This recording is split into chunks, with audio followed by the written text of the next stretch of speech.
Train the muscles, not the joints.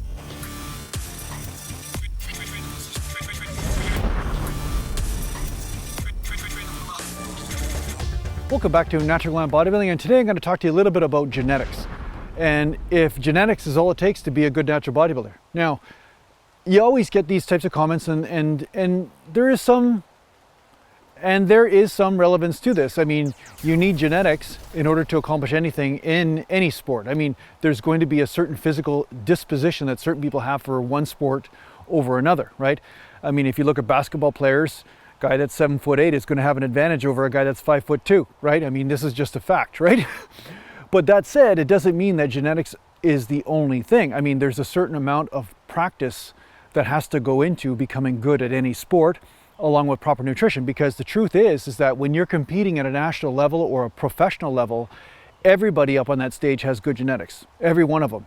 And the difference is those who understand nutrition more and how that nutrition affects their own body, and those who understand training as far as how certain training techniques affect their body, how they apply that, the people who are masters of this will go much further in the sport.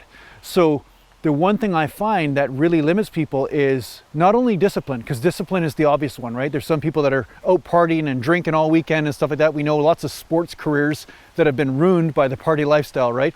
Where they're supposed to be training or up early to train and get their training in. Instead, they're out all night, all the time, doing whatever they're doing, right? I saw that a lot with a lot of people who had decent genetics, where they just go party every weekend, and then of course they hit the gym on Monday just trying to get over the hangover and all that, and of course they would always be stagnant. They'd never make any gains, right? And I learned at an early age that if I drank or if I went out drinking or whatever for the night, it would ruin a whole week of workouts, if not 3 or 4 days, where I felt weaker, my pumps weren't as good, and it felt like my body just was not as alive when I was in the gym. So I knew that if I was going to drink, that it would ruin my ability to make gains over the long run. So I didn't do that, right? So most of the guys my age were out partying, but I was actually in the gym constantly training instead of doing that. So that made a big difference in me using my genetic potential to the highest possible way. Now, another thing that plagues a lot of athletes is the ones who get caught up in dogma, in doing things the right way as opposed to doing things the right way for their own bodies. When an athlete really learns to listen to their own body and find out what really works and has enough truth inside them or enough courage to follow that, instead of just following the textbook somewhere that's perpetuated by some idiot on the internet or something like that, like myself, who knows, right? Like, I mean, the thing is, you got to find what works for you, right? And I find some athletes, they screw themselves up because they listen blindly to certain things without actually getting more in touch with their body as far as what really works for them, as far as what is actually producing results, and to trust that. So the athletes that are dominated by ego, as far as they're worried about what their training looks like as opposed to what's producing results, are going to not necessarily use their genetic potential to the highest degree, right? So you see this all the time. You see people all the time where they're trained, but they train by committee, they train by democracy. They look around and they say, okay, what does everybody else think? That's what I should think about training, instead of actually finding out what really works by putting the rubber to the road and doing their own experiments with their training and nutrition and diet. I mean, because right now on the internet, we've got a lot of parrots, a lot of people that are just parakeets. All they're doing is squawk, full range of motion, squawk, do it this way, squawk, but they have absolutely no experience, or they say stupid things like their trainer's been training for 13 years and he says full range of motion is the only way to do things.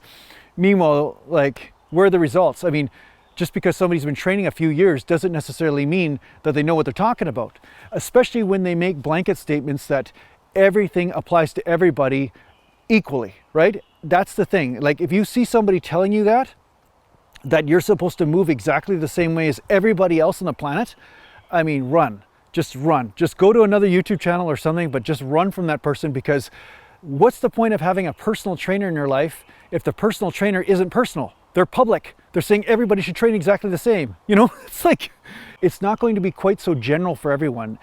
Each person's going to have their own way of moving, their own leverage points. Nutrition's going to respond slightly different in one person to the next. So these are the things that you have to have the courage to follow in order to use your own genetic potential to the highest degree. Now, the last thing I'm going to say is that genetics are not enough to be top in the world.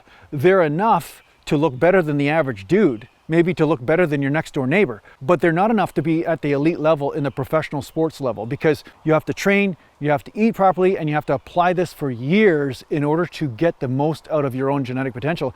And I find a lot of people that say they don't have genetics aren't always telling the truth. Sometimes they have the genetics, but they don't have the discipline, and that's where they fall short. Or they don't have the faith in themselves or the courage to try to conduct their own experiments to find out how to get the most out of their own specific flavor of genetics.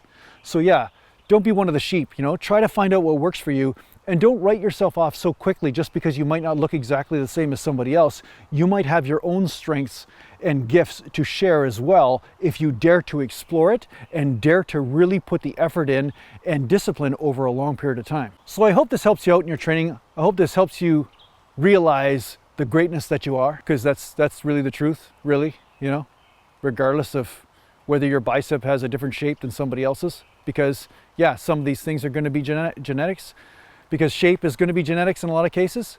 But it doesn't mean that you have to give up, because you don't even know your own potential until you actually follow it all the way through. You know what I'm saying? So thanks a lot for watching. If you need to get hold of me, just go to naturalglambodybuilding.com, and thanks to the Patreon supporters, and take care for now. Mountain. We're all mountains, man.